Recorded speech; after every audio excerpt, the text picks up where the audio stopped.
Well release হয়েছে ভানুপ্রিয়া ভূতের hotel. বনি মিমি অভিনীত এটি হরর কমেডি সিনেমা। এই সিনেমাতে মজা নিশ্চয়ই পেয়েছি। এর সঙ্গে আর কি আছে সেটা জেনে নেওয়া যাক। তো এর আগে আপনি ভূতের ভবিষ্যৎ সিনেমা নিশ্চয়ই দেখেছিলেন, আর এই ভানুপ্রিয়া ভূতের হোটেল সিনেমাটিও ঠিক সেই রকমই। সাধারণ চলতি কথায় বললে একটু ঘুরিয়ে নাক দেখানো হয়েছে যাকে বলে।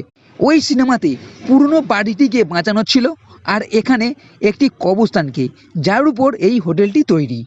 তো ঘটনাটা কি?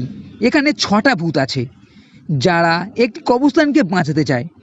এখানে একটা হোটেল তৈরি হয়েছে। এইবার এক উকিলের মাধ্যমে কোর্টে কেস করে এই কবরস্থানটিকে বাঁচানোর জন্য।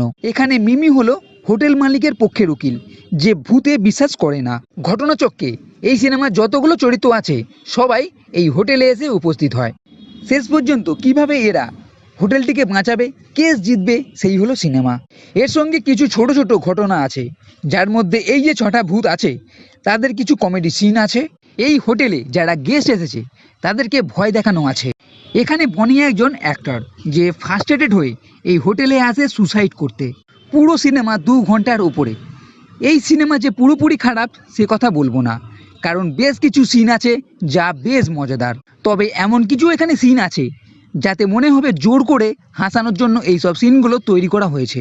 তবে এখানে যে ভূত আছে, ভয় দেখানোর যে সিনগুলো আছে তা বেশ ভালো। বেশ কিছু সিনে ভয় আপনি নিশ্চয়ই পেতে পারেন। এখানে কিছু ভিউফেক্সও ব্যবহার করা হয়েছে।